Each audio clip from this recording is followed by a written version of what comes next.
I'm weathering corrugated metal siding made from aluminum foil on Ron's Trains and Things right now.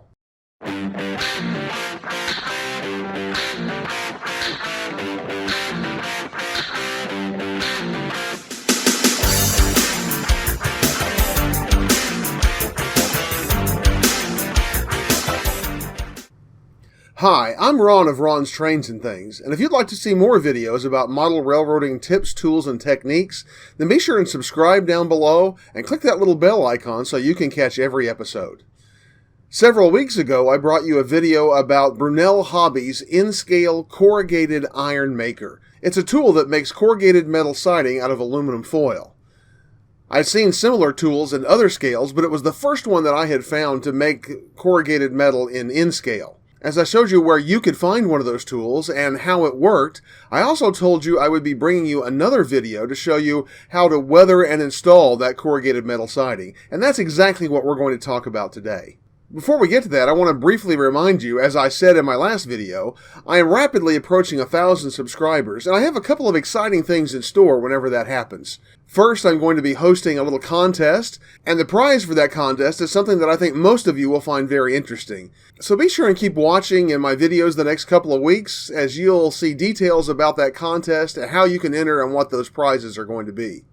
Secondly, I told you in my last video that as I reach 1,000 subscribers, I'm considering starting a once-a-month, 1-hour question and answer live stream. My plan would be to talk for a few moments about a topic to kind of get the ball rolling, and then to open up the chat for your questions, your comments about model railroading, about the videos that I've produced, or whatever else might be on your mind. I asked you in the last video to leave a comment as to whether you would be interested in participating in such a live stream show, and several of you responded very positively. If you didn't see my last video, or if you didn't get an opportunity to respond, I'm going to ask you to leave a comment in the comment section at the bottom of this page and tell me if you would be interested in participating in such a live stream. If I do such a live show, I want to do it in such a way as to meet the needs of my subscribers. So if you're interested, let me know, and let me know some topics that you might like to talk about in such a live stream show. Now let's get down to today's video. Let me take you to my outdoor workbench as we talk about how to weather corrugated metal siding made from aluminum foil. The first process I want to show you is weathering this corrugated metal siding with an etchant solution. What I'm using here is a ferric chloride solution made for metal etching. This particular product, as you see, I bought from Micromark. You can get it in a number of different places. Now, this product, it will tell you not to use on aluminum. And the reason why it tells you that is because it can very quickly, literally dissolve the aluminum entirely. So you have to be very careful about how you use it. But we're going to show you how to use it today without having those kinds of problems. So we're going to show you how this works and see how this comes out today. You want to make sure you use good protection whenever you are using this kind of etchant. First of all, only keep it in glass or plastic containers. It will eat through any metal that it gets in contact with. Also, you want to make sure you wear gloves. When you're pouring it, it's a good idea definitely to wear eye protection, some safety glasses or eye goggles, and you definitely want to protect yourself from this solution. When you use this solution, you can use it multiple times. You see, I've poured a small amount of the solution in this glass jar with a plastic lid. I can use this solution many times to etch aluminum before it gets to the point where it won't work properly anymore. And I can store it as long as I store it in a tightly sealed glass or plastic container. You want it tightly sealed because you don't want the fumes to be getting out into your house. They are very noxious and I'm sure not healthy at all. Glass or plastic, again, because it will corrode through any kind of metal. So we also need to have a jar of just clean water. The water will stop the reaction with the aluminum, and we'll need to do this process very quickly. I'm also using a set of tweezers to handle the aluminum. But I use tweezers that I really don't use for much of anything else. These are some tweezers I don't really care a lot about. So we're going to be using those today. And literally what we're going to do, now I like to work with one piece of this aluminum at a time. because I want to make sure that I'm very careful about how it works and what it does. But literally, I'm going to take one piece of the aluminum and I'm going to drop it into the etching solution. I always drop my tweezers into the water to wash that solution off and stop the reaction. And I'm going to watch for bubbles. As soon as I start to see bubbles come off of that aluminum, I'm going to take it out. There, I'm seeing bubbles right now. So I'm going to pull that out and I'm going to dip it into the water and wash the etching solution off. And I'm going to put it onto the paper towel. Now, I didn't leave this quite long enough. As you can see, it really didn't weather this particular piece much at all. Sometimes when I do this, it takes me a couple of times to get brave enough to leave it for long enough. When you first put it in, it kind of sinks down into the solution, but then it pretty quickly floats back to the top. There it comes floating back to the top, and I'm going to wait. I hope you can see this on camera. I don't know how well you can see it, but I'm going to literally wait for it to start to bubble. Just barely starting to bubble there now. I'm going to let it bubble a little bit more because I want to actually weather this time.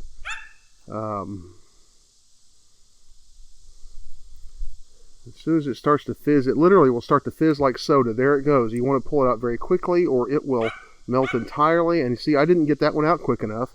It literally melted right in front of my eyes. It's a very quick process. Once it starts to bubble, you've got to grab it really quickly or that aluminum will dissolve very, very quickly. The more you dissolve aluminum into this solution, the less you're going to be able to continue to use it over time. As you practice this a little bit, what you discover is that you want to dip these aluminum pieces in the etchant solution. You want to let it coat the aluminum really, really well, and then you're going to watch for bubbles to start to form on the surface. Don't wait for it to start to fizz. When those bubbles start to form, pull it out. And see, I went too long there, and I ate that piece away.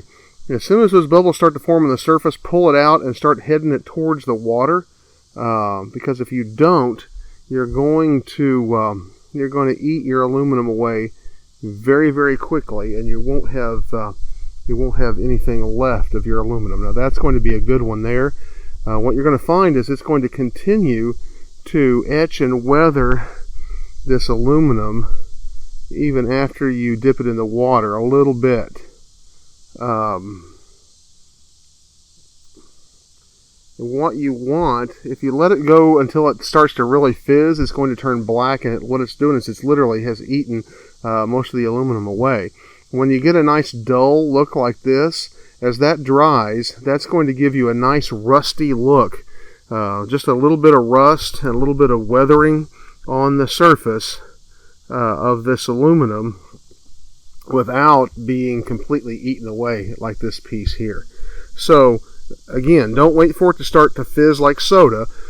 As soon as the bubbles start to form on the surface, pull it out and get ready to dip it in the water, and then you get this nice rusty kind of a look. I'll show you to you a little closer up in a little better detail inside where I have better lighting. As you can see, it's also weathering the surface of my tweezers. This is why you don't want to use tweezers for this that you care a lot about, that you're going to want to use for other things, because it will definitely take the finish off of them and is not good for your tweezers at all. So this pair of tweezers I don't really like for using for other things, and so I could use them for this. There's a bit of a learning curve to this, and every time I do it, it seems like I have to kind of learn again just how to grab it quickly enough to make them weather quite the way that I want them. This first piece that I weathered, you see, I thought that it didn't weather much at all, but as it has sat, it has turned a little more black, and it actually will be a nice piece of aluminum. I got 20 of these pieces all together, and I'm going to weather them all here while I'm at it, and then we're going to go look at how to install these on the side of a building and kind of get a nice weathered look to a building that's sided with this corrugated metal. And I think you get the idea here. You don't need to watch me do all of these, but I'm going to finish these up, and we'll come back in a minute and look at how we install these on a building. Now I have all of my pieces weathered. to different levels, some more weathered than others. One thing that I didn't talk about is how to dispose of your leftover etching solution or the water that has etching solution in it. You don't want to pour this down your drain. You don't want to pour this out in your yard as it is. You need to neutralize the acid. Now, this etching solution I'm going to keep. This is the first time I'd used this jar, and I can use it several more times before it will not be any good to use anymore. So I'm going to seal it up nice and tight and keep it.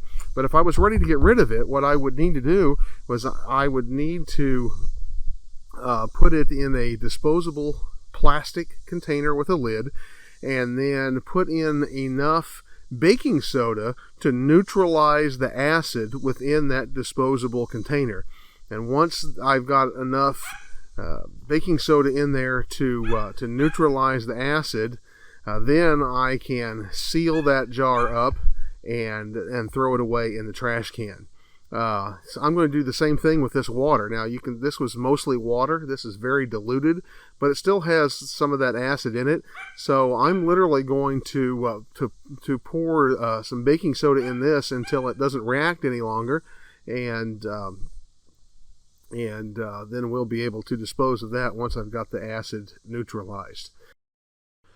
As you can see, when you look close up, the etching method gives you a nice rusted look to these pieces of aluminum corrugated siding. Each piece is varied a little bit, slightly different amounts of rust, which gives you a very realistic appearance as you put them on the walls of a structure.